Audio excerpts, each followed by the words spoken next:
Hi everybody, Russell My Hammers 11. Hope you're all safe and well. If you're new to the channel, please consider subscribing, hitting the bell icon so you're made aware of any time we put new content on. Today's video is brought to you by our channel sponsors, Untuckit.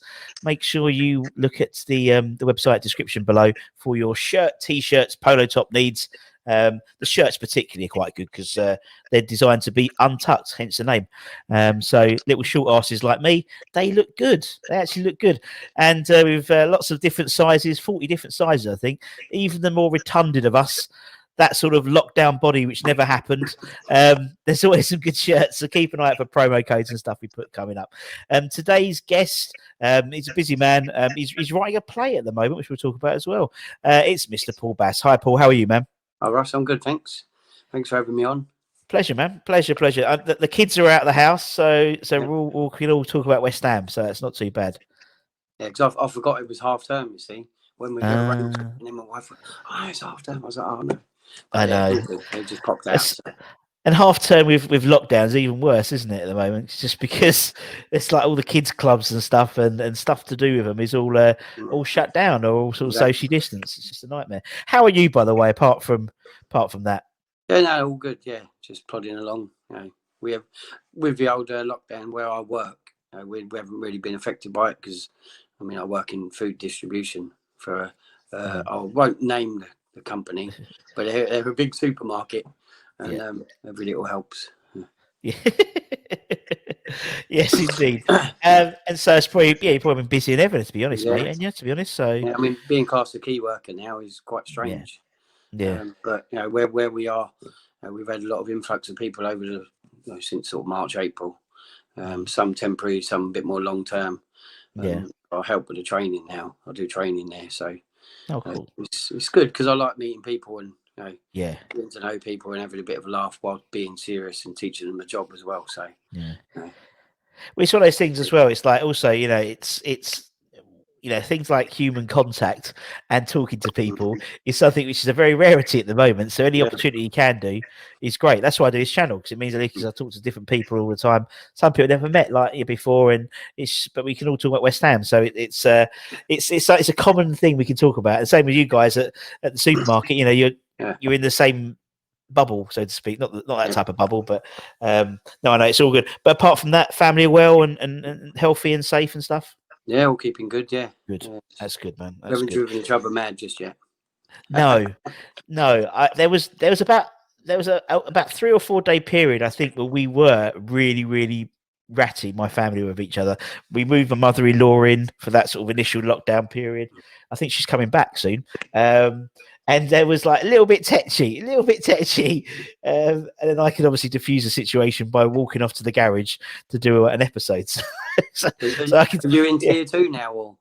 Yeah, we're tier 2. Yeah, so we're Essex. So we're in tier 2. So we've been tier 2 since last week, I believe. But yeah, we was glamping the other weekend. So in Norfolk. So Norfolk. So yeah, that was incredible. That was not too bad. So we was sort of socially distanced in different tents. It's good to get away though and have a bit of different scenery for once. It is, and yeah, although it was pissing it down and it was freezing, it was nice. And you're right, it's a bit of fresh air. Obviously we live in a town area, so going, as I said, to the coast and just walking around and. It was nice. It was nice. It was well needed. But I mean, this time last week we were getting ready to sort of see the monkeys at Longleat, which was quite fun. So yeah, we had a couple of days down in Somerset and visited there. So it was again nice to get away. Something different. Yeah, change of scenery. Even more so. And it's nice to get away. It is nice to see something a bit different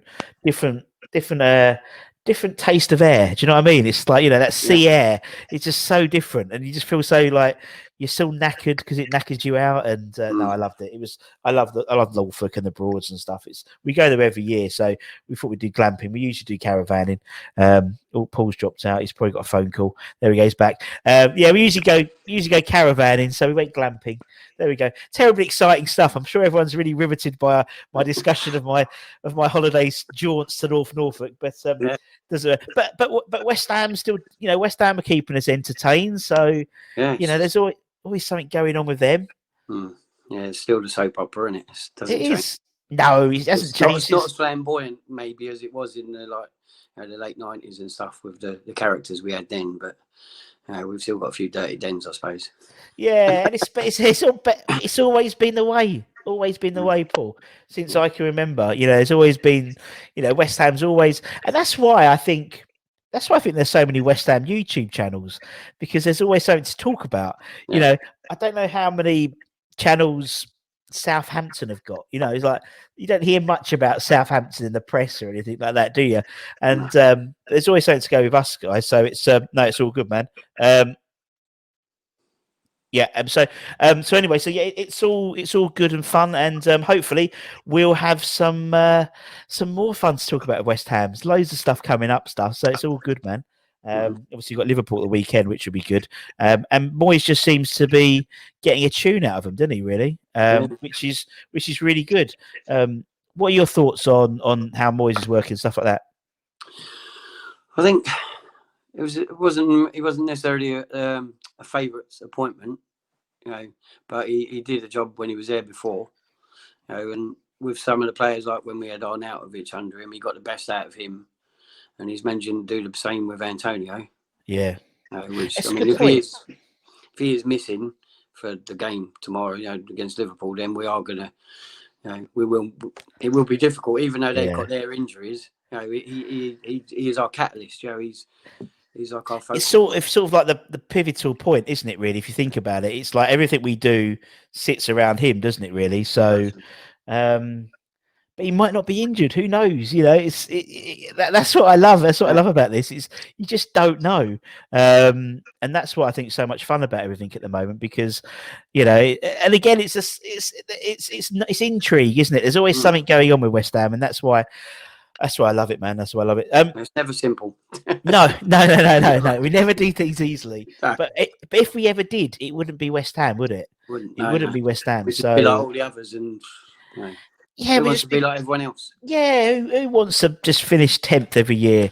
I think even if we ended up sort of doing something, finishing 10th, people will moan that we didn't get into Europe, or or it was a boring season. But I wouldn't mind a couple of those 10 finishes for a bit, just a bit of stability while we get things going. But Moyes seems to be building this sort of. There's definitely a project being built. We've always said about this project, being built, but there's definitely a project being built. You can tell just with the recruitment of the coaching staff as well as the players, and I'm quite excited of how it's going to look. I mean, and we'll see what happens, man. But when the games are playing, Paul, do you listen it to with the crowd noise on or the crowd noise off? Usually it's been on.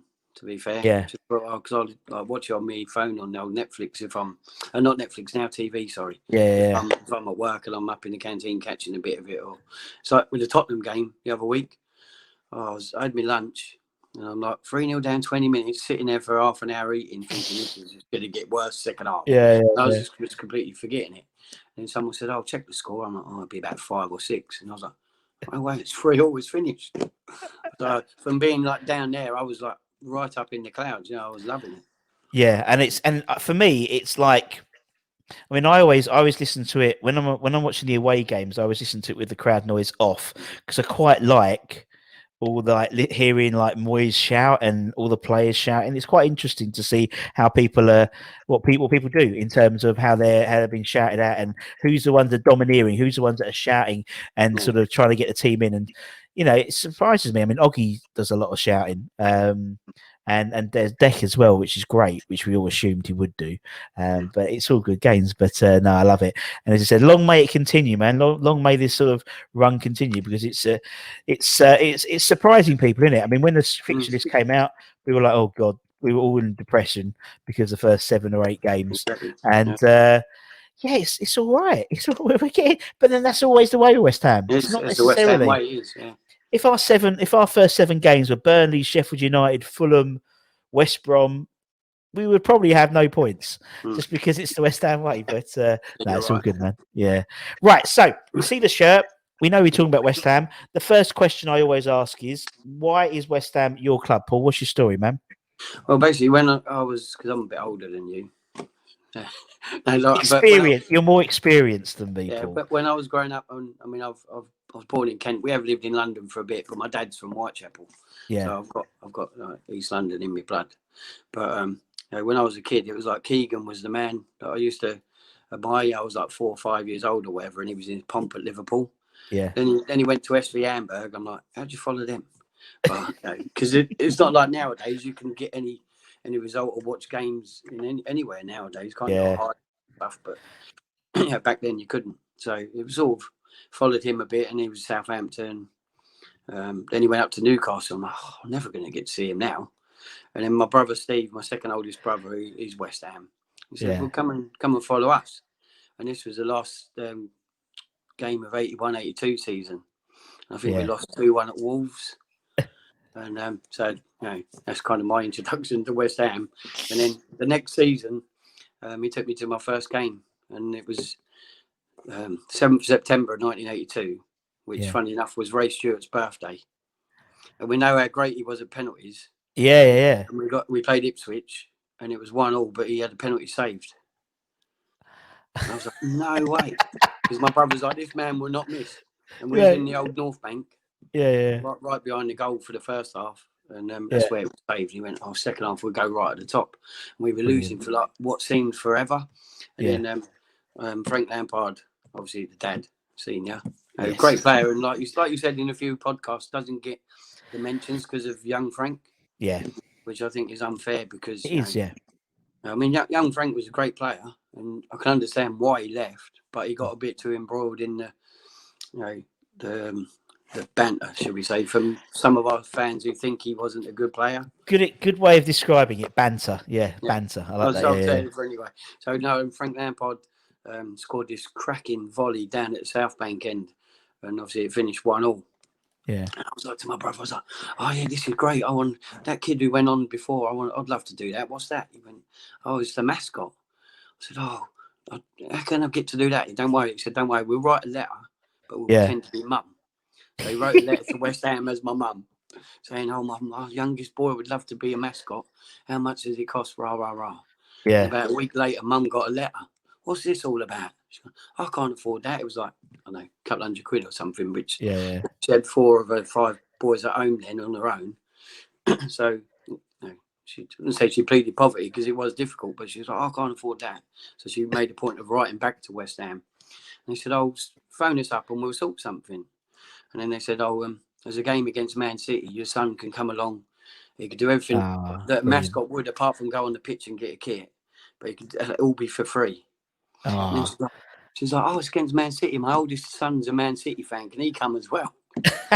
And they went, get some more like this. And West Ham were just so great back then. And, you know, the epitome of a family club. They just said, yeah, but he won't be able to go in the changing room. Just me. And so we went to that. So this is 25th of September, 1982. And obviously I'm dropped into the dressing rooms. I meet John Lyle. And he gives me this book. He said, if you meet any of these, recognise anyone, get their autograph. Yeah. And to this day, I don't know how I didn't see his picture in there to get his autograph. It's the one regret I had from that day. That I never got John Lyle's autograph. But so I'm walking around this change room. I'm a 9-year-old kid, and they're all doing their things. And from the Ipswich game, my first favourite player was Paul Goddard. Yeah. And got him to sign my thing, and he put best wishes, good luck, and all this. And I've still got the book upstairs. Brilliant. And then there's all the other characters. And then my abiding memory of this, I'll try and say it without being too rude. It was Billy Bonds doing his pre-match ritual, hanging onto a door frame in his birthday suit, doing his stretching. It was quite eye-opening as a kid. But, you know, brilliant. I mean, what a player, what a man. I mean, I'll talk more about him later. But just to be around that thing and see these people that I'd only been supporting for a couple of weeks. Yeah, to see him. What other club would do that? And one of my brothers, Lloyd, was a Tottenham fan at the time. Yeah. And after I'd done that, he wrote to Keith Birkinshaw and said, oh, can I get an autograph book signed? And they wrote back saying, oh, if we do it for you, we've got to do it for everyone. Yeah. And that's just the difference between the two clubs, really. It's a different, but it's as you said, it's like I remember once I wrote to West Ham. I made up some rubbish about how we had, you know, they needed ball boys. It was before they didn't really, cause they never really had ball boys, did they? So I put together a big sort of document about why they should have ball boys. And by the way, me and my brother could be ball boys, and and say you know, Arsenal would do really good stuff, and yeah, they do this and da, da, da. And to be fair, they did write back. The chairman wrote back to me and said, "Yeah, you know, yeah, thank you very much. Unfortunately, you know, it's not really something we can do. But yes, thank you anyway. But at least they took the time to write back to me. Put Do you your know what I mean? details on file.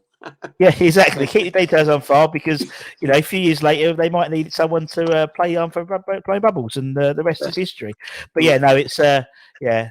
But as you said, things like that. I mean, you do get that occasionally in the press, don't you? When I know Jurgen Klopp will be writing back to a little kid about stuff and things like that. So it's just one of those things. I mean, I just think it's indicative of the modern game now, though, isn't it? I think there's that sort of detachment, you know, particularly from clubs and fans, and it's a frustration across the board, not just West Ham, but obviously I talk to Arsenal fans and Tottenham fans and Chelsea fans. They're the same. It's a shame. It is a real shame, but yeah. And are you intending to pass down the West Ham genes to the rest of the family? That's the question. Well, my oldest, my stepson, he's 20, and he did go to his first game was Brighton in the Cup 3-0 when was it around the time we signed Tevez, and I think he played. Yeah, I think it was a year after the cup final, wasn't it? And we won 3-0 anyway. I'm sure did Mark Noble score? We had like Boa Morty playing and people like that. oh. So that was his first introduction. We won 3-0, and then last year my daughter, one of her friends' dad, was his work had a corporate season ticket for the London Stadium. Yeah. He was like, I'll take you to the Norwich game because that was the first one and it wasn't really an attractive one to take sort of clients to. So he said, Yeah. oh, I'll have that and take my daughter and her friend and her dad. So we gone to that and he's like, yeah, some of the old players go in the corporate box. So we're in there and there's like Carlton Cole, Hayden Mullins, Brilliant. Christian Daly and Marlon Airwood turned up as well. And I thought, oh, that's great. Get the autographs. This is brilliant. And then we're going to get our seat and I'm like, no way, there's Tony Cottee doing Soccer Saturday. And I tried speaking to him before the game, but there was a steward who was a bit like, oh, no, he won't talk to me. So I thought, I'll do this a bit later. So half time, I popped down and I was like, Tone, you got a minute? He went, yeah, of course, come over. Chatted. And then he did autographs, got a selfie with him. I was happy. I was a kid in a sweet shop. Yeah, top bloke, isn't he? I mean, he is a really. I mean, we've had him on the channel. He's a lovely bloke. He is, and they all are. All the ex-players are. They're all sound guys. Honestly, we haven't had one nasty interview with any of them, or they, you know, they've all been generous with their time, and they all love West Ham. They all love the fans, and you get that from everyone, even people who have only been there. Like we interviewed John Pantsil, love him, bless him, and he has this sort of utopian view of how West Ham fans viewed him, and I let him just carry on with it. He was like, "Oh, they loved me. They used to do this and they used to do that, and da da da da." I don't remember that, John, but okay, bless you. But he still loved the fact that West Ham fans loved him. And so maybe a few did, but yeah. No, it's all good. Speaking of players, nice segue. Let's talk about your Hammers 11. There we go. You see, it's clever. We don't just throw this show we do just throw a show together, but yeah. So basically, as you said, everyone we had on the channel, we get their Hammers 11. So we ask them, you know, they pick their 11, but any criteria they want's fine by me. But the only rule is they have to be alive to have seen them play. That's the only rule. Everything else is out the window. You play whatever formation you want. Yeah, it doesn't matter. It's all cool, man. So for yours, let's start off in goal, Paul. Who's in goal for the Bass 11?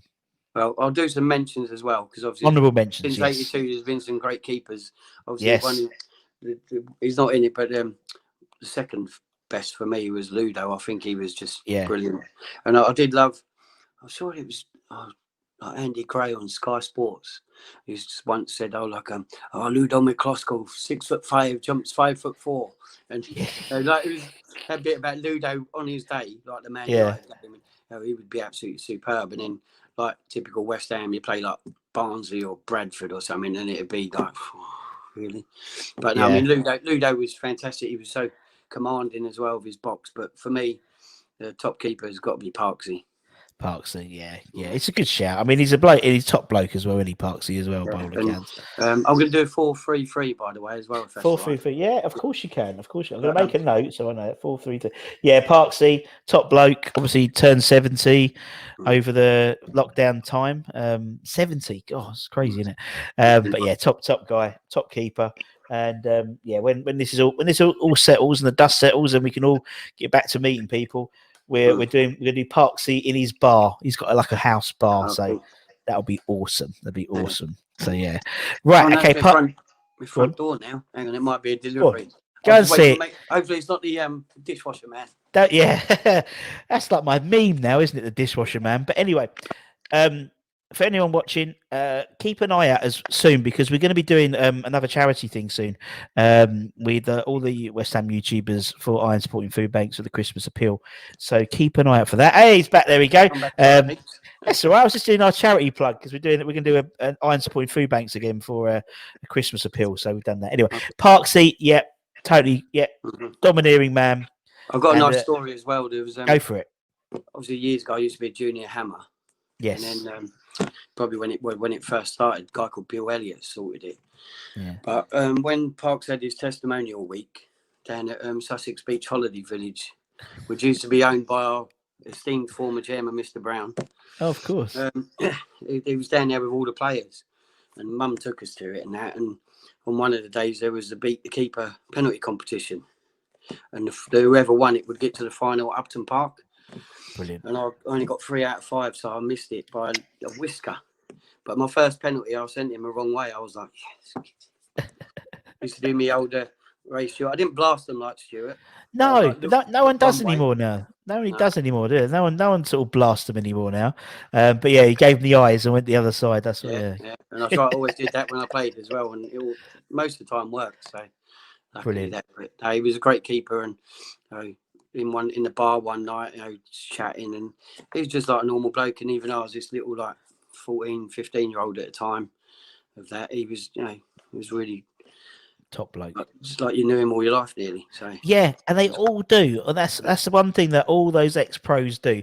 They make you seem like you're not you're special, but they make you seem like they've known you all your life. They're so open and friendly, and that's what I love about them. All of them, they're just brilliant. Right, we'll put Parksy in. I'm making notes, so don't forget. Right, Parksy's in. Okay, 4 at the back. Who's your left back then, Paul? It's not rocket science, this one, but it was Dixie. Yeah. Yeah. Good old Julian. Dix. I mean, what that man, people don't realise again how great he was a player, but just his driving force and his passion and his will to win. And he overstepped it a bit with sendings off, which is probably a bit why he left in the first place. But we weren't the same without him. No, we weren't. And it was such a shame that his career got ended because I think he still could have offered more. Definitely. But another left back who was good, and it was actually his testimonial against Bilbao. I think it was Julian's benefit game, kind of. Yeah. And we'd signed Nigel Winterburn. Yeah. And I'm like, I'm not sure on Winterburn. I'm in the Bobby Moore lower, and he literally at one point chased from left back to up front to chase the ball down. Yeah. I thought, no, I like that guy. That's all right. And obviously we had Stuart Pearce in his later days, which we've been renowned for having players at the end of their careers, but some of them still had their good moments. You know what I mean? Still had it, yeah. Pearcey was Ham of the Year he came, didn't he? There was that spate of players, wasn't there? Particularly left back, where it was Pearcey, Nigel Winterburn, Chris Powell as well. Yeah. It's a latter end of their career, but they still gave something and they still wanted to play, which was great. But Dixie was Dixie, weren't he? It's pretty nailed on, isn't it, to be honest? Right, okay, so put Dixie in. Let's go right back. Let's go the other side then, Paul. That's Tonka. Well, it's got to be for the penalties more than anything, isn't it? Yeah, a lot of people have said who'd take the penalties. I wouldn't want to try and not separate them to see who. Nah. You know what I mean? But, Ray Stewart was a top bloke as well. As a junior hammer, they did a week-long soccer course at Mile End Stadium. Sure. And he was doing a lot of the coaching. Like you said, John Lyle had all the players doing it because they did it from way back in the Greenwood era. Yeah. And one bit sticks with me. We were doing diving headers. and I love headers, diving headers. And there's a 5-a-side goal, and Ray's put a cone either side about a sort of ball's width. And he said, whoever gets the first diving header in there is going to win a Mars bar. And you mentioned chocolate to me, I'm like, I'm having it. So yeah, I'd done it, and I was the first one. And I got my Mars bar. Got your Mars bar, Ray Stewart. And meeting Ray again, you know what I mean? So I mean, he was a top bloke, and he gave a lot of his knowledge that week to all of us kids. Yeah, I know Stuart Slater mentioned him in his. He did, yeah.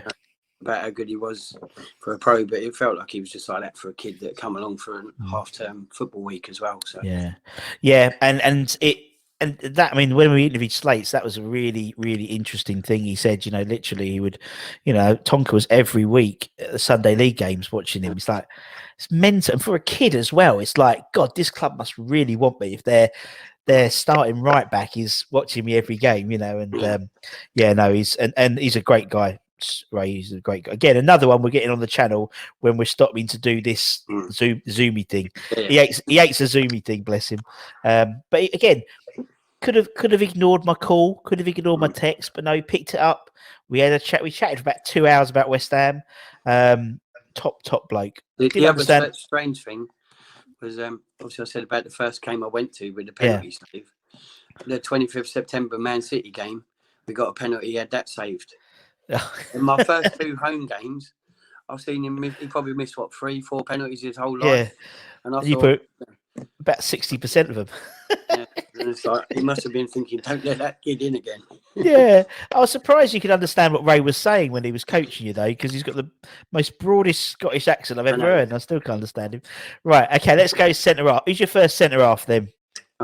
First one I put in is Stretch, Alvin Martin. Yep. Brilliant, cultured defender, that you can just in the West Ham mould of your Bobby Moores, and then obviously later in time your Rios that come through. We do love a centre half that can play. Yeah, we do. And don't get me wrong, Alvin put it about a bit, and there was a game at Tottenham when he was covered in blood. Definitely. My brother Steve was at that, and he said, you couldn't see the bandage that was white because the amount of blood coming out from it. And yeah. It was just he was a top bloke as well. Meet him a lot of Junior Hammer things, and at his testimonial against Spurs, they reprinted a picture from a Junior Hammers meeting that I was in, and he was in it. I was like, "Can you sign that?" And everyone's like, "Why are you getting that signed?" Because that's me. Because it's me, yeah. Of course, why not? Oh, that's brilliant. I love stuff like that. I think it's brilliant, man. I love the fact that all those little stories, because that's what's great about this show. You get those little stories and you get those little anecdotes, and it's really something personal to you, but it gives you, an idea of the man. And top bloke Alvin is. To think about how his son David come into the side at Chelsea. Beautiful, wasn't it? I mean, there's been many grown men cry over that day, not just Alvin. No. I mean, we were all, because it was just meant to be, I think. It was beautiful, and it just brought back a bit of what people moaned about. Do you know what I mean? It's like, and again, not just West Ham, but modern football. That sort of passion, that family community connection, that moment itself, Alvin and David like hugging, was beautiful for those 2 reasons. It was West Ham, but family as well, and it was like Alvin's both 2 worlds joining together. His professional life in terms of his son and his development and playing in the Premier League, that was his dream. But to play for West Ham, his boyhood, beautiful moment. And I was glad it happened. And someone like me couldn't even write it. You know what I mean? Yeah, even you couldn't write it, Paul, in your play you're writing about now. Exactly. Nice drop. I like that. Right. Okay. Alvin's in. What's the play about then, Paul? Basically, it was originally going to be based on sort of Dylan Tombides and his testicular cancer fight. Yeah, sure. About a young player going through that, but it's turned into a different, darker side, the dark underbelly of football that's sort of come out in the last few years with the coaches and one particular coach. Sure. But it's at a stage where it's kind of finished, but I'm now developing it to a screenplay. Oh, cool. There's obviously no theatres are on, so try and get it in a different sort of medium out there, and see if we can get anywhere. But I've got a lot of people that have actually, when I write stuff, I get people that have been involved in the actual thing that it's about, because I write a lot of true stuff. Sure. I've got a couple of the guys that were young kids at the time, around that certain coach. You know what I mean? So, but not to delve too dark. But no, but it'd be interesting. It'd be interesting. But that's good, man. And again, it's like it's this. Was it Corona creativity they call it, isn't it? Where it's like people have had time. You've got nothing to think about going shopping because you can't go shopping or anything like that, and it's just opened up this extra. And you can see how creative people are being, and whether it's YouTube or whatever, or playwriting or learning the ukulele or whatever, it's brilliant. Or even baking. Yeah, I love a bit of baking. Best bit of baking is eating it after. It is the best bit about. Although I made what did I make? And I almost poisoned my wife. Baguettes. So I made made baguettes, and I must have used a tea towel which I'd disinfected the side with, and then I put it over the top of the tea where you waiting for the last proof. And she's like, "It's lovely. It's really crispy, and like you can see all the holes, but it's got a slight." I was like, yeasty? No, Dettol-y taste to it. And I was like, oh dear. Anyway, we diverge as always. Right, so Alvin's in. Who is Alvin going to partner in the centre then, mate? Bonzo. Yeah.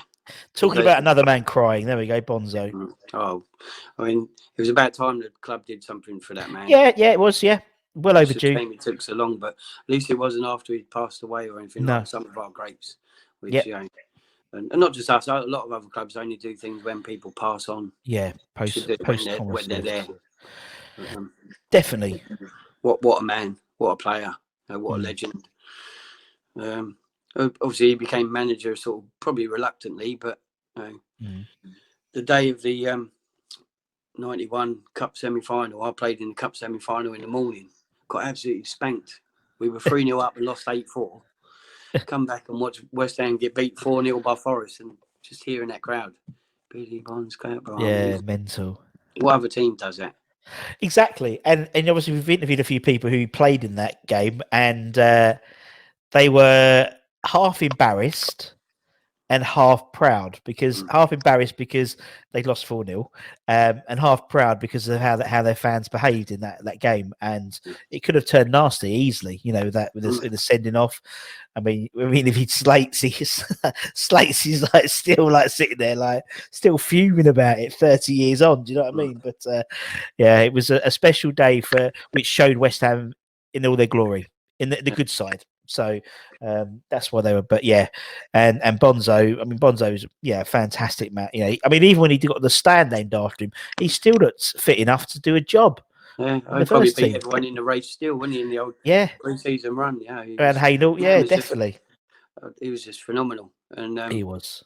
Other than obviously the dressing room memory, there was a game against Villa, I think 1983, and he was up against Peter Wither in the centre circle, and they clashed. And Clive Thomas, the Welsh ref, who was a fair but hard, and people didn't really like him, but you thought, this is going to kick off, he's going to send them off because they're like face to face. Yeah. And suddenly next thing you know, Bonzo and Peter Wither just go off dancing, and it's just brilliant. It's on YouTube somewhere, I think. It is. It is. Someone showed it to but it is exactly. It's what you said about the characters, and like stuff like that wouldn't happen now. It's too professional, and it's not a disrespect to people before. They're not saying they weren't professional, because they were, but it's almost like uber professional. Do you know what I mean? It's like everything, the personality, it's all very sterile, and you wouldn't get that. You wouldn't get Jordan Henderson and Jack Grealish walking hand in hand down. And it's a shame, because why not? Football is an entertainment. It is a sport, but we need to be entertained, particularly now more than ever. We need to be entertained, and now they just do it with their feet, which is great.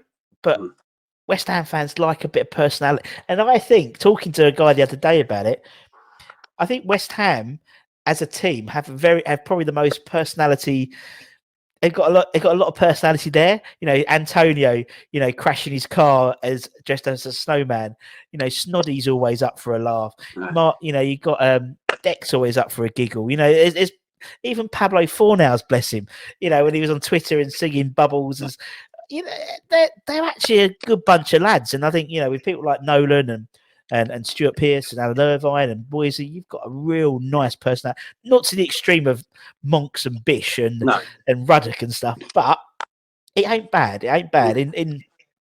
It's probably more exciting than, I don't know, Arsenal, for example. The Arsenal, You can or tell the they're together. You know what I mean? yes, exactly. You That's can what tell you it's a want. real togetherness, and that's what we want. Exactly. I mean, you saw that picture Jose Mourinho took on his Instagram or Twitter after the game. That literally all the players were individually on phones. They just won a match. It's like, what's modern football? But you see them all come out with their silly headphones, and like everyone's headphoned up in it nowadays. But anyway, off my soapbox. Right, okay, that's your back four. Right, we've got three midfield then, Paul. Who's your first midfielder then, mate? I was on the left side. It'd be Dev. Yeah, And nice. Devonshire. What can I say that hasn't been said? Yeah, Just top impossible bloke. to. When you saw that man in flow, which obviously before his injury against Wigan, that I still remember to this day, thinking, oh my God, will he ever come back? And yeah, I mean, he just excited people.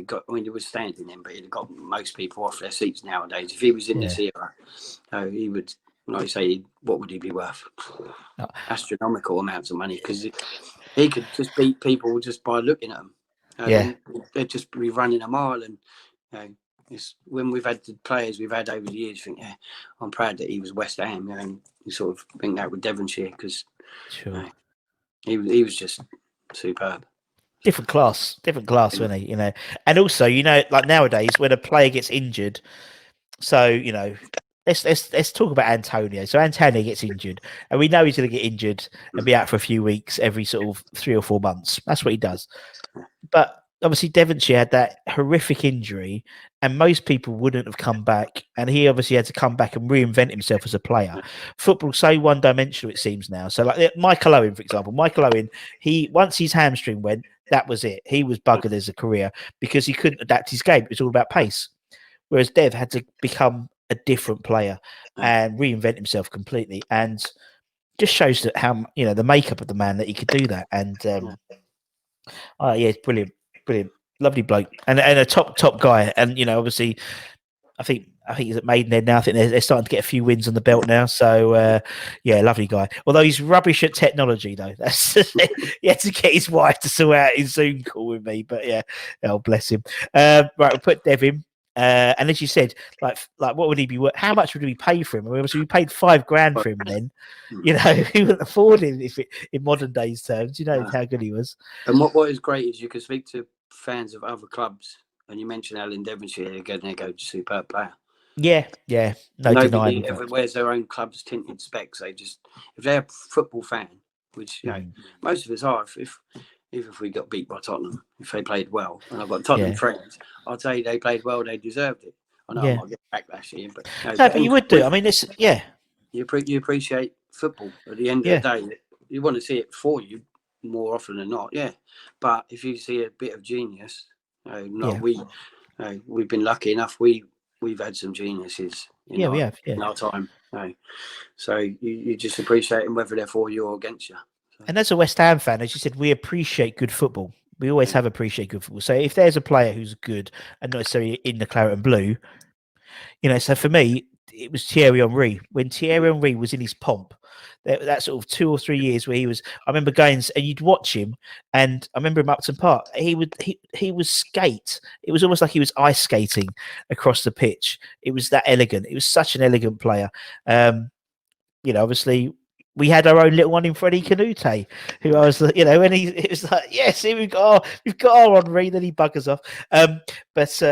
We appreciate good football, don't we? If a team plays us off the park, but as long as we've had a go, then we're not going to go, oh, fair enough. They've got they've got better players. They paid hundreds of £1 million worth of players for them. Yeah, fair play. But it's when they don't give it in it. That's why if we get beat and we don't put 100% in, that's something which I think is quite good with the Moyes game. It seems now we all seem to be putting the shift in, and the guys he's brought in particularly. Right, okay, let's put Dev on the left. Let's go. Who's the next one? Let's go for this one. I haven't actually got a hard man in midfield, so I'm quite attack minded. My hard men are at the back. Obviously. Nice. But no, in the middle, I'll have Brook in. Oh, yeah. Sir Trev. Sir Trev Brook in. Top bloke. Another one, like people say, he can beat people without even touching the ball because he just let it run across him. And you think of way back against Derby, the goal of the season he got at the baseball ground. I think 75, 76 or something. From a throw in, it just ran across him. He beat his man and boom. I mean, he had everything, left foot, right foot. Yeah. What a shame that he wasn't in that 85, 86 side. Yeah. Because imagine if we had that, Could his have been. guy in there as well. Yeah. No disrespect to Alan Dickens, but No, of course not. Alan Dickens was a Trevor Brooking type player. He had that Yeah. same kind of vision and stuff.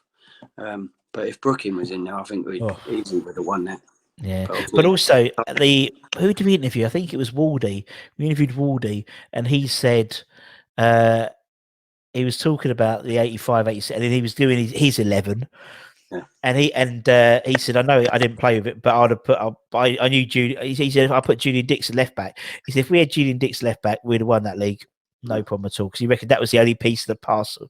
No disrespect to Steve Alford and Georgie and stuff like that, but that was the one. It's the same you said. If Brooking was in that middle instead, who knows? And that's what I love about West Ham, because we've never won bugger all. Well, yeah, a few FA Cups, and not in the recent history. Our whole life is what ifs. What ifs? What if? What if Payet wasn't injured halfway through our season? That season, what could have happened? It's like as Trevor Sinclair. I mean, if he Trevor Sinclair, he said the same thing. We could have been Champions League if Harry didn't let us go out on the piss every Tuesday night. That's what I love, man. Right, okay, Brookings in, so Trevor's in. Who is next? All right, this one is tricky because obviously you just mentioned Trevor Sinclair, but another one I've got is Isle Berkovic. Oh, yeah. And I'm kind of torn between the two because I love Trev. Yeah. I think he was just awesome, and his impact straight away with his 2 goals on his debut, and just his endless running and his versatility at times. Yeah. But probably just for his eye again for a pass and his little creative Berkovic, I'd put in. Yeah. Definitely. It's different player, but yeah. First time I see him play was Steve Potts' testimonial against QPR. And like I said, players would get you off your seat. Berkovic picked up in our half, our side of the centre circle, and straight away, me and everyone around me was just boom, because you knew something was going to happen. And he would run at people and see a pass, and he set up how many of Hartson's around that time. Well, it's funny enough. Literally, we're doing as I said, we're doing one of our new series. We're coming up is sort of player profiles, where we sort of pick like Steve Potts's and maybe Lampard seniors, and one of them we're doing is going to be John Hartson and Martin, who does the announcing at West Ham. He's put together a clips package of John Hartson's goals. I was watching it yesterday, and literally it's pretty much Berkovic pass, Hartson kick, and Hartson used to hit the ball so hard the keeper would actually get it quite often, but it would go through his hands and through his legs. But it was always a Berkovic ball or a little dink or something like that. It was a great player, great player. Would have walked into any top 4 side now. Do you know what I mean? Very much sort of David Silva-esque, just like cuts, very stylish, but I just think he was great. And he's probably the only player, actually him and Dev are probably the only 2 players out of your team that if you saw them walking down the street, you wouldn't necessarily recognise them, because everyone else looks like how they did, apart from Dev, bless him, and Iao, bless him. He doesn't look looks a bit different. The years, haven't been kind to him. Right, okay, let's go. Let's go up front. Can I just do some quick mentions for midfield? Of course you can. Of course you can. I would have had Sinclair. If I went 4-4-2, I probably would have put Trevor in. Yeah. Because I think he was blinding. There was unsung heroes like Jeff Pike. Yeah. Back in the day, and he scored a couple of tap-ins, but he did score some great goals as well. He did. There was one against Arsenal. I think it was 3-0 or 3-1, and we were getting ready to go because it was right near the end.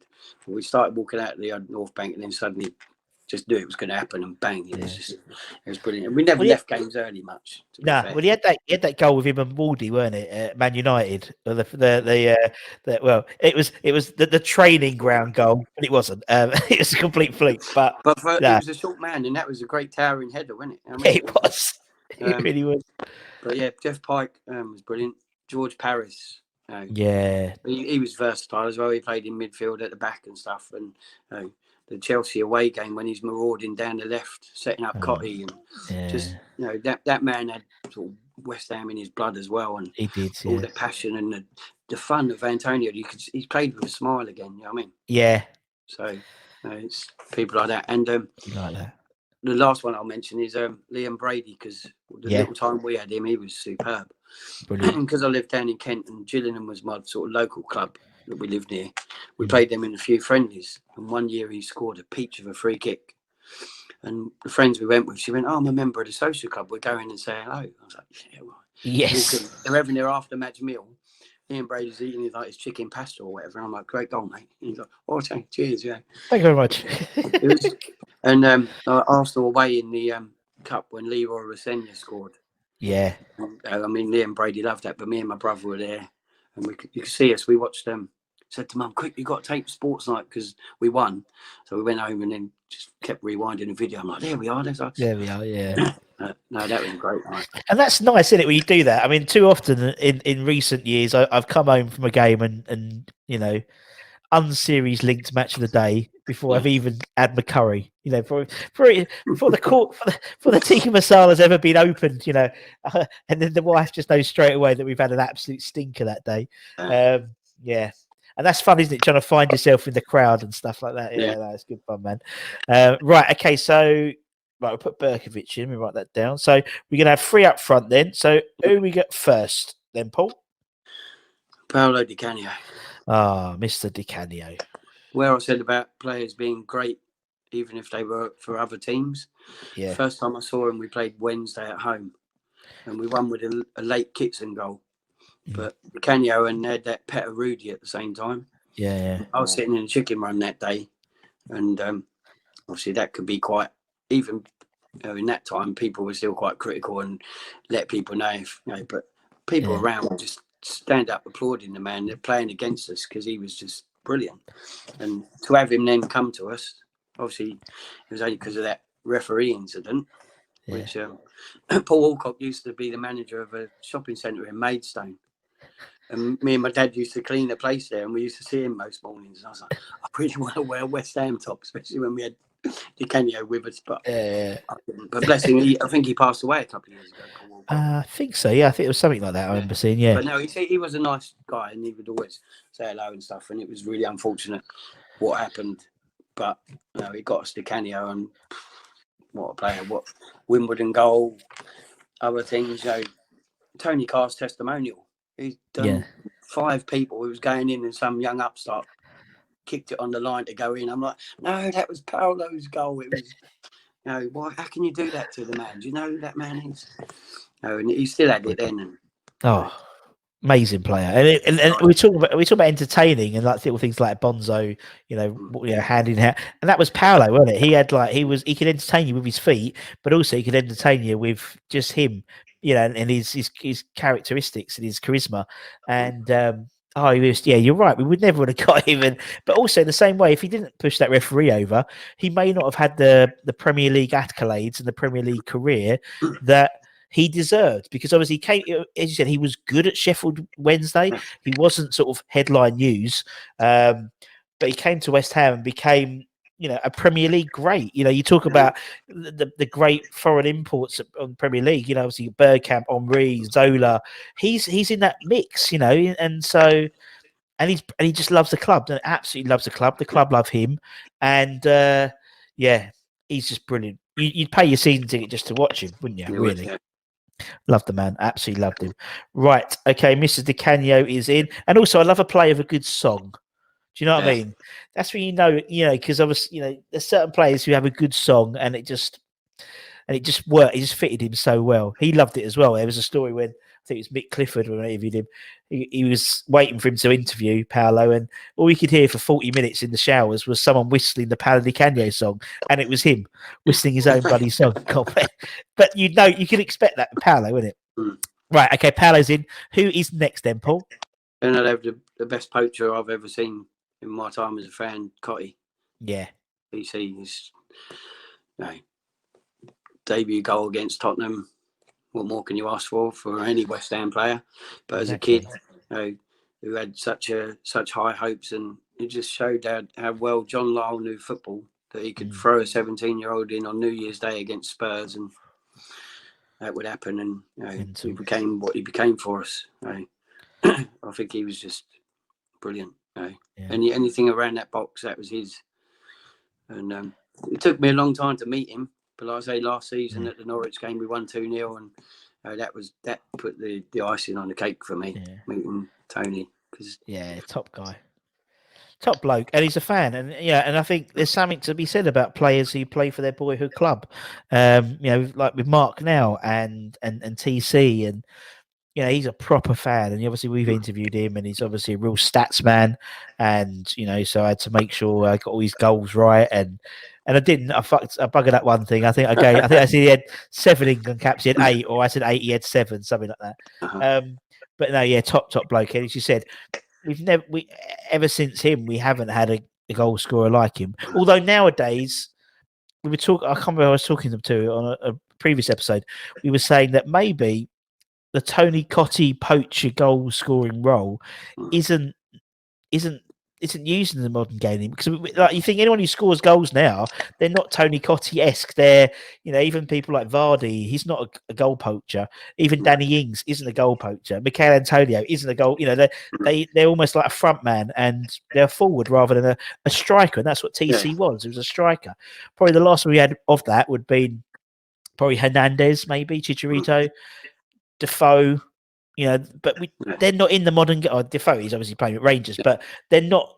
No big team has a poacher anymore now, so it's a shame, because there's something special about a guy who's gonna not score a goal outside the 18-yard box. You know what I mean?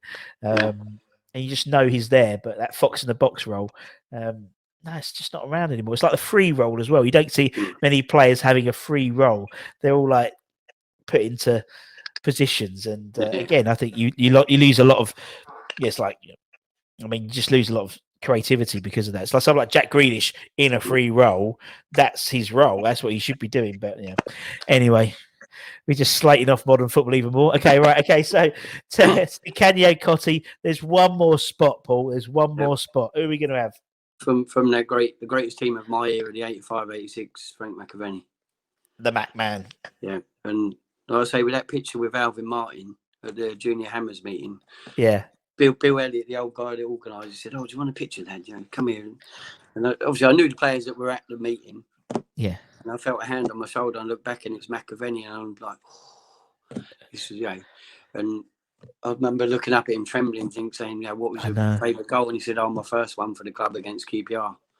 Yeah. And it was only like a few weeks before, but he was there, Alan Dickens and Alvin Martin, and me and these 5 other kids, and they all looked quite sort of normal, because my mum used to always give us skinheads, and I'm there, I'm looking like a member of the ICF or something, like this at the front with Macca. And like I say, to meet the greatest strike force we've had in my era, but obviously 30 odd years apart, was just brilliant.